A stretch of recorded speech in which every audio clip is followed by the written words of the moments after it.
Murugan sir வணக்கம். Murugan sir retired justice Kirubakaran அவருடைய பதவி காலத்தில் அவர் பொறுப்பில் இருந்தபோது நிறைய ஜட்ஜ்மெண்ட்ஸ் எல்லாம் கொடுத்துருக்கிறார். எங்களுக்கு என்ன ஆச்சரியம்னா சார், இங்கே இருக்கக்கூடிய ரிட்டையர்டான நிறைய ஜட்ஜஸ் யூனியன் கவர்மெண்ட்னுடைய சில ஸ்டேட்டுக்கு எதிரான செயல்பாடுகள், வேற ஏதாவது அவர்கள் கொண்டு வரக்கூடிய பாலிசிக்கு எதிரான நிலைப்பாடுகளுக்கு எதிர்ப்பு தெரிவித்து நாங்கள் பார்த்துருக்குறோம். சரியா? ஒரு ரிட்டையர்டு ஜட்ஜு முதல் முறையாக தன்னால் கண்கொண்டு சிலவற்றை பார்க்க முடியல, இந்த வீடியோக்கள் எல்லாம் பார்க்க முடியல, இது ரொம்ப ஆபத்தான விஷயமாக இருக்கிறது, அதனால் சம்பந்தப்பட்ட அரசியல் கட்சி தலைவர்கள் ஒரு ஒரு ஒரு அப்பீலை அவங்க கொடுக்கணும், வெற்றி தோல்வி சகஜம் அப்படிங்கிறத எந்த இதுலேயும் ஈடுபடக்கூடாதுங்கிற ஒரு அப்பீலை கொடுக்கணும் அப்படின்ட்டு அவரு நேரத்தை கெட்டு பொழப்பு கெட்டு அவரு ஒரு ப்ரெஸ் மீட் வச்சு அவரு அதை பப்ளிக் கிட்ட தெரியப்படுத்திட்டார் சார். ஆனால் அவர் யாருக்கு வேண்டுகோள் வச்சாரோ அவங்க அதை ஒன்றும் சட்டையே பண்ணிக்கிட்ட மாதிரி தெரியல.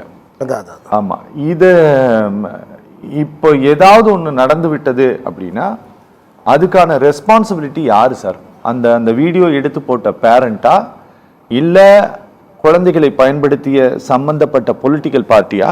அதாவது இந்த விஷயத்தை அவர் முதல்ல நீதிபதி அவர்களுக்கு நம்ம நன்றி சொல்லணும்.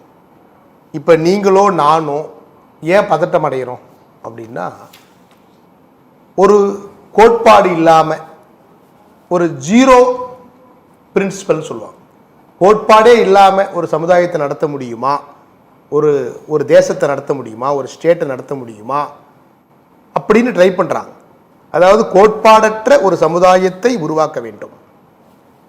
எடுத்துக்காட்டு பிஜேபி, ஒன்றிய அரசாங்கம் கோட்பாடற்ற ஒரு அப்டிராக்டா ஒரு திங்கிங் உருவாக்கி, அதாவது ஜாதி வேணும் அதெல்லாம் சொல்லி இந்திய அரசியலமைப்புக்கு எதிராகவே ஒரு கோட்பாட்டை அவர்கள் வகுத்து, இந்திய அரசியலமைப்புக்கு எதிராகவே வகுத்து ஒரு அரசை கட்டமைச்சிட்டாங்க. இது போன்ற 1000 நூல்கள் என்னிடம் இருக்கிறது. எப்படி ஒரு ஜீரோ பிரின்சிபலை உருவாக்கி எப்படி மக்களை நம்ப வைத்து எப்படி அரசை கைப்பற்றுவது அப்படின்னா என்னிடம் 1000 நூல்கள் இருக்கின்றன. அதே போன்று தமிழகத்தையும் உருவாக்க வேண்டும் என்பதை அடிப்படையாக வைத்து இங்கே ஒரு ப்ராசஸ் நடந்து கொண்டிருக்கிறது. அந்த ப்ராசஸ்ல குழந்தைகள் பயன்படுத்தப்பட்டிருக்காங்க. குழந்தைகள் ஏன் குழந்தைகளை கை வைக்கிறாங்க? குழந்தைகள் மட்டும் கிடையாது, அடோலசன்ஸ் 6 வயது முதலே தொடங்கிடுது. அந்த ஆசை அபிலாஷைகள், அந்த ஹீரோயிசம் எல்லாமே தொடங்கிடுது. அது 12 வயசுக்கு மேல வீரியமா போகுது. இதுதான் சைல்டு சைக்காலஜி. எரிக்சன் கோல்பர்க் நூலா எழுதினாங்க. எப்ப 1970-76 உங்க புக்கா எழுதிட்டாங்க. ஹீரோயிசம் என்ன, ஏன் குழந்தை விரும்புறான், எல்லாம் டீட்டெயிலா விளக்கப்பட்டது. ஹீரோயிசம் ஜார்ஜ் பெர்னாண்டஸ் அவர் தான் உருவாக்குறாரு. இங்கிலாந்துல அந்த கோட்பாட்டை உருவாக்குறாரு. அந்த கோட்பாடை ஏன் உருவாக்குறாரு? இப்ப நீங்க சொல்லக்கூடிய கட்சி தலைவர் ஒரு ஹீரோ. அவர் எதை பேஸ் பண்ணி ஹீரோவா மாறுறாரு? ஹீரோயிசம். அது ஒரு கோட்பாடு. அந்த கோட்பாடை நீங்க என்ன பண்றாங்க, இம்ப்ளிமெண்ட் பண்ணியாச்சு. அது 1970-80 காலகட்டத்தில் இங்கிலாந்தில் உருவாக்குறாங்க. அதாவது உருவாக்கி டிஎஸ் எலியட், ஜார்ஜ் பெர்னாண்டஸ் போன்றவர்கள் எல்லாம் உருவாக்கி அதை கதாநாயக பிம்பமாக மாற்றி, எதுக்காக அப்படின்னு சொன்னா, சோசலிச கருத்து உலகத்திலே உருவாகிறது, தமிழகத்திலே உருவாகி கொண்டிருக்கிறது. இந்தியாவிலே சோசலிசம் இந்திய அரசியலமைப்பிலே இடம்பெற்றிருக்கிறது. மக்களுக்கு அது கொடுக்கணும் இது கொடுக்கணும்னு சொல்லிட்டு உருவாகி இருக்கிறார்கள். அதற்கு எதிராக உருவாக்கப்பட்டதா ஹீரோயிசம். ஹீரோயிசம் என்பது சோசலிச அமைப்பிற்கு கருத்திற்கு மக்களுக்கு எதிரான ஒரு கருத்து தான் ஹீரோயிசம். தலைவன் வேற, ஹீரோ வேற. நீங்க சொல்லக்கூடிய ஹீரோ ஒரு ஹீரோ, தலைவன் அல்ல. எந்த ஒரு ஹீரோவும் பொலிட்டிக்கல் லீடராக மலர முடியாது. நீங்க எம்ஜிஆர் சொல்லுவீங்க, அதுக்கு வேற ஒரு ரீசன் நான் வச்சிருக்கிறேன். அப்ப ஹீரோ என்பவரே, ஹீரோயிசம் என்பதே மக்களுக்கு எதிரான கோட்பாடு. சோசலிசத்திற்கு எதிராகத்தான் உலகத்திலே ஹீரோயிசம் தோன்றுகிறது. ஆகவே அந்த ஹீரோவை பார்த்து ஒரு குழந்தை, ஒரு அடலசன்ஸ் விரும்புகிறான். இது சைக்காலஜியில் என்ன சொல்றாங்க அப்படின்னா, சைக்காலஜியை ரெண்டா நீங்க பிரிக்கணும். சைக்காலஜி என்பது காமன் சைக்காலஜின்னு பார்க்க கூடாது. முதலாளித்துவ பொருள் உற்பத்திற்கு ஏற்ற வகையில் இருக்கக்கூடிய உளவியல் வேற, சோசலிச கருத்துக்களை உள்ளடங்கிய பாவ்லோ போன்ற உளவியலாளர்கள் வேற. நீங்க உளவியல ரெண்டா பிரிச்சு பார்த்தா தான் தெரியும். பொதுவாக நம்ம நினைக்கிறோம் ஹீரோவை விரும்புவது அது நேச்சுரலா சைக்காலஜியில் உண்மைதான் நினைக்கிறோம். அப்படி அல்ல. சைக்காலஜி நீங்க ரெண்டா பிரிச்சு பார்த்தாதான் இதற்கு நீங்களால ஆன்சர் கண்டுபிடிக்க முடியும். ஒண்ணு, கோட்பாடற்ற சமுதாயத்தை உருவாக்க வேண்டும் என்கின்ற ஒரு புரோகிராம் இருக்கு, அதனுடைய வெளிப்பாடு ஒண்ணு. ரெண்டாவது, உளவியல் ரீதியாக ஒரு ஹீரோவை நீங்க காட்டி அந்த ஹீரோ வசனம் பேசுறார், கம்யூனிசம் நல்லது வசனம் பேசுறார், ஒரு விரல் புரட்சி வசனம் பேசுறார், ஊழலற்ற ஆட்சி வசனம் பேசுறார். வசனம் பேசி உட்டோப்பியன் சோசலிஸ்டாக அவர் தன்னை பிலிம்ல காமிக்கிறார். ஒரு குழந்தை அதை பார்க்குது, பரவாயில்லையே நல்ல கருத்துக்கள்லாம் பேசுறாரு அப்படின்னு அது நம்புது. அது நீங்க ரியாலிட்டிக்கு வருகின்ற போது ரியாலிட்டியில் என்ன இருக்கு? பொருளியல் இருக்கு, உற்பத்தி இருக்கிறது, அரசியல் அமைப்பு இருக்கிறது, தேர்தல் இருக்கிறது, தலைவன் இருக்கின்றான், பிரச்சாரம் இருக்கிறது, நிலம் இருக்கிறது, ஜாதி இருக்கிறது, மதம் இருக்கிறது. இத்தனையும் அடங்கியது ரியாலிட்டி. சினிமா வேற, ரியாலிட்டி வேற. இந்த ரெண்டு நீங்க பிரிக்கிறது தான் உட்டோப்பியன் சோசலிஸ்ட்னு சொல்லுவாங்க பிலாசபியில. அப்ப அவர் உட்டோப்பியன் சோசலிஸ்டாக இளைஞனுக்கு தெரிகிறார். அவன் பார்க்கிறான், ஏன் அவன் அப்படியே அட்ராக்ஷன் ஆகிறான், ஒரு கட்டத்துக்கு மேல அவன் ஏன் விரும்புறான் அப்படின்னு சொன்னா இங்கே ஒரு வேக்கம் இருக்கு, ஒரு இடைவெளி இங்கே இருக்கிறது. இப்போ குழந்தைகளுடைய மனசை பாதிக்குமே, அவன் தற்கொலை பண்ணி செத்துருவான்னு நம்மளாம் பயப்படுறோம். யாரும் சாக மாட்டான். பெரியவர்கள் எவ்வாறு இருக்கின்றோம்? மார்க்ஸ் என்ன சொல்றாரு? Social being determined conscious. எந்த சமுதாயத்தில் குழந்தை வளர்கிறதோ அந்த குழந்தை அந்த சமுதாய கருத்துக்களை உள்வாங்கிதான் வளரும் என்று சொல்லுகிறார். இங்கே பெரியவர்கள் எவ்வாறு இருக்கிறார்கள்? ஓ, புரியுது. ஓகே, பெரியவர்கள் எவ்வாறு இருக்கிறார்கள்? 90% கிராமங்களிலே, செங்கல்பட்டை தாண்டி கிராமத்துக்கு போனீங்கன்னா 90% கோயில்களில், கிராமங்களில் இன்னும் தாழ்த்தப்பட்ட மக்கள் கோயிலுக்குள்ள போக முடியாது. நீங்க திருமணம் என்று சொன்னால் நீங்க உட்பிரிவுல தான் கல்யாணம் பண்றான் இந்தியாவில். அதற்கு ஒத்துழைப்பு நல்கக்கூடிய மத்திய அரசு அங்கே ஆண்டு கொண்டிருக்கிறது. அதற்கு எதிராக பெரியார் இங்கே பண்ணார், போராட்டம் பண்ணார், அண்ணா போராட்டம் பண்ணார், அயோத்தியாசர் போராட்டம் பண்ணார். பெரியவர்கள் எப்படி இருக்கிறாங்க? பெரியவர்களே கரெக்டா இருக்கிறாங்க. அப்ப நீங்க பெரியவர்கள் நீதிமான்களாகவோ அல்லது பரிசுத்த அரசியல் விழிப்பு உள்ளவர்களாகவோ இருந்திருந்தால் குழந்தை விழிப்புணர்வோடு வளரும். இப்ப ஒரு வேக்கும் இருக்குன்னு சொன்னாங்க. என்ன வேக்கும் அப்படின்னா, ஒரு அறிஞர் அண்ணா காலகட்டத்தில், தந்தை பெரியார் காலகட்டத்தில், அம்பேத்கர் காலகட்டத்தில் அரசியல் இங்கே எப்படி நடந்தது என்று சொன்னால், இந்த குழந்தை பார்த்து எப்படி வளர்றான், அம்பேத்கர் மாதிரி வரணும், அறிஞர் அண்ணா மாதிரி வரணும், பெரியார் மாதிரி வரணும் அப்படின்னு மேடை போட்டு மேடையாக போட்டு நீங்க சமுதாயத்தை அவர்கள் எக்ஸ்பிளைன் பண்ணாங்க. சமுதாயம் எப்படி இருக்கு, நம்ம எப்படி மாத்தணும் என்று எக்ஸ்பிளைன் பண்ணாங்க. இங்க எக்ஸ்பிளனேஷன் இல்லை. நீ எனக்கு ஓட்டு போட வைன்னு மட்டும் கேட்டாங்க. எக்ஸ்பிளனேஷன் இங்க இல்ல, பிரச்சாரம் இங்க இல்ல. ஒரு சில தலைவர்கள் இங்கே இருக்கிறார்கள், அவர்களுக்கு யாரும் ஆதரவு நல்குவதில்லை.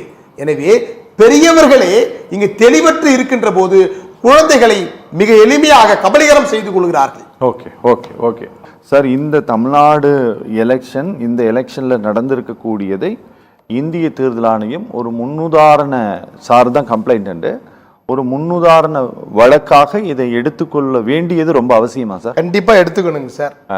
கண்டிப்பா எடுத்து இது போன்ற நடவடிக்கைகளுக்கு சட்ட ரீதியான நடவடிக்கை எடுக்கணும். அதுல எந்த விதமான மாற்று கருத்து இல்லை. நீங்க பேசும்போதே பதற்றமா பேசுறீங்க. அதாவது குழந்தைங்களுக்கு எதனா பாதிப்பு ஏற்பட்டுருமா, ஐயோ, அந்த குழந்தைகள் மீது உள்ள அக்கறையில் பேசுறீங்க. அதை நான் மதிக்கிறேன். 2014 மோடி ஆட்சிக்கு வரும்பொழுது இந்தியா முழுக்க ஒரு உளவியல் சிக்கல் நிகழ்ந்தது. அதையே பார்த்து தமிழ்நாடு இது. ஓகே, அந்த உளவியல் சிக்கலே பார்த்தாச்சு. அந்த உளவியல் சிக்கலை விட இந்த உளவியல் சிக்கல் யாரையும் பாதித்து விடாது. கொரோனா காலத்தில் மணி அடிக்க சொன்னார்கள், அறிவியலுக்கு புறமாக மணி அடிக்க சொன்னார்கள். அதையும் பார்த்து நகைத்த ஒரு நாடு இந்த நாடு. இந்த நாட்டில் வள்ளலார் பிறந்தார், இந்த நாட்டில் அம்பேத்கர் வந்திருக்கிறார், இந்த நாட்டில் பெரியார் இருந்திருக்கிறார், இந்த நாட்டில் அயோத்திதாசர் இருந்திருக்கிறார், இந்த நாட்டில் வள்ளுவர் வாழ்ந்த பூமி இது. அவ்வளோ சீக்கிரம் நீங்கள் மூடர்களாக மாற்ற முடியாது. நாளைக்கு நீங்கள் அலோலியான்னு சொன்னாலும் சரி, திருச்செந்தூருக்கு போயிட்டு மொட்டை போட்டாலும் சரி, திரும்ப அவன் திங்க் பண்ணி வாழ்க்கையில் ஈடுபடுகின்ற போது அவன் உண்மையை புரிந்து கொள்வான். ஒரு உயிரும் போகாது. நீங்கள் நினைக்கிற மாதிரி உளவியல் பாதிப்பு ஏற்படும், ஆனால் யாரும் உயிரை மாய்த்து கொள்ள மாட்டார்கள். ஏன்னா இன்னைக்கு சிலிண்டர் விலை வணிக சிலிண்டர் விலை 993 ரூபாய் ஏறிடுச்சு. 3 ரூபாய் ஏறும்போதே ரோடா போராட்டம் பண்ணதை நான் பார்த்திருக்கேன். தேசிய கட்சிகள் இருந்து மாநில கட்சிகள் இருந்து எல்லாருமே வந்து அறிக்கை கொடுப்பாங்க, ரோட்ல நின்று போராட்டம் பண்ணுவாங்க. 993 ரூபாய் ஒரே அடிச்சுட்டாங்க. பரோட்டா விலை 20 ரூபாயிலிருந்து 25 ரூபாய் போயிடுச்சு. ஆம்லெட் விலை 12 ரூபாயிலிருந்து 18 ரூபாய் போயிடுச்சு. தோசை விலை 10 ரூபாய் ஏறிடுச்சு. வாட்டர் கேன் விலை ஏறிடுச்சு. அப்படியே அமைதியா இருக்கணும். ஏன்? மக்கள் அரசியலில் இருந்து விலகி கொண்டே இருக்கிறார்கள். புரியுது. அரசியலை பார்த்து பயப்படுறாங்க. அதை நீங்க அட்டன் பண்ணவே முடியல. ஏன்னா ஒரு அமைச்சரை நீங்க 2000 கோடி வச்சிருக்காரு. பயமா இருக்கு. நீங்க எங்க போனாலும் அவர் ரவுடி வச்சிருக்காரு, இங்க போனாலும் அவர் ரவுடி வச்சிருக்காரு. அரசியலை விட்டு விலகி விலகி விலகி செல்கிறார்கள். லெனின் சொல்வார், அரசு என்பது வானத்திலிருந்து நேரா குதிச்சது கிடையாது, அது இங்கே உருவாக்கப்பட்டது. குழந்தைகளுக்கு, அடலசன்ஸ் குழந்தைகளுக்கு, பெற்றோர்களுக்கு இங்க விளக்கணும் அரசுனா என்ன. அரசு இங்கிருந்து தான் தோன்றுச்சு, வேற எங்கிருந்தும் தோன்றது கிடையாதுன்னு நம்ம விளக்கணும். அரசுனா என்ன, கவர்மெண்ட்னா என்ன, அரசாங்கம்னா என்ன, முதலமைச்சர்னா என்னன்னு விளக்கணும். அந்த விளக்கமே கிடையாது. கண்ணதாசன் அந்த காலத்திலே பாடினாரு, என்னடே சமுதாயமே எனக்கு எதுவுமே புரியல, நான் பிறந்த காரணத்தை நானே அறியும் முன்னே எனக்கே புரிய மாட்டேங்குது தமிழ்நாடு எப்படி நடக்குது, இந்தியா எப்படி நடக்குதுன்னு. 2013 ப. சிதம்பரம் அவர்கள் ஒரு பேட்டி கொடுத்தாரு, இந்து ஆர்டிக்கல்ல வந்தது. இந்திய பொருளாதாரம் எவ்வாறு நடந்து கொண்டிருக்கிறது என்று எனக்கு தெரியவே இல்லை என்று சொன்னார். அது போன்று முதல்ல வந்து உங்களுக்கு சமுதாயத்தை விளக்கணும். குழந்தைங்களுக்கு இலக்கியத்தின் மூலமாக விளக்கணும், அரசின் மூலமாக விளக்கணும். முதல்ல வந்து உங்களுக்கு டீலிமிட்டேஷனுக்கு எப்படி போராட்டம் நடத்தினாங்க, யாரும் நடத்தினாங்களா? எம்பி போய் பேசினாங்க. அது யாருன்னா நமக்கு மக்களுக்கு புரிந்ததா? எத்தனை பேருக்கு புரிந்தது? எனவே பெரியவர்கள் முதலில் நாம் விழிப்புணர்வு அடையும் வகையில் நம்முடைய செயல்பாடுகளை கட்டமைத்து கொண்டால் தான் அங்க நடக்கும். இன்னொன்னு, நான் முதல்ல ஸ்டார்டிங்ல முதல் சுற்றுல பேசும்போது ஒரு வார்த்தையை நான் சொன்னேன், அதை நான் முழுமைப்படுத்தல. கோட்பாடு இல்லாத ஒரு சொசைட்டி உருவாக்குது, அது இங்கிலீஷ்ல போஸ்ட் மாடர்னிசம் சொல்லுவாங்க. மாடர்னிசத்தை வந்து சீர்குலைச்சி நீங்க போஸ்ட் மாடர்ன் கல்ச்சரா மாத்திடுறது. இப்ப வந்திருக்கக்கூடிய இந்த விஜய் போன்றவர்கள் எல்லாம் போஸ்ட் மாடர்னிசம் கல்ச்சர். அதாவது நீங்க தேரி வந்து கவைக்கு உதவாது என்று சொல்வார்கள் பழமொழி. அதாவது நீங்க சீட்டில் இருக்கிறது கவைக்கு உதவாது என்று சொல்வார்கள், கவைக்கு உதவும் என்று சொல்வதா போஸ்ட் மாடர்ன்.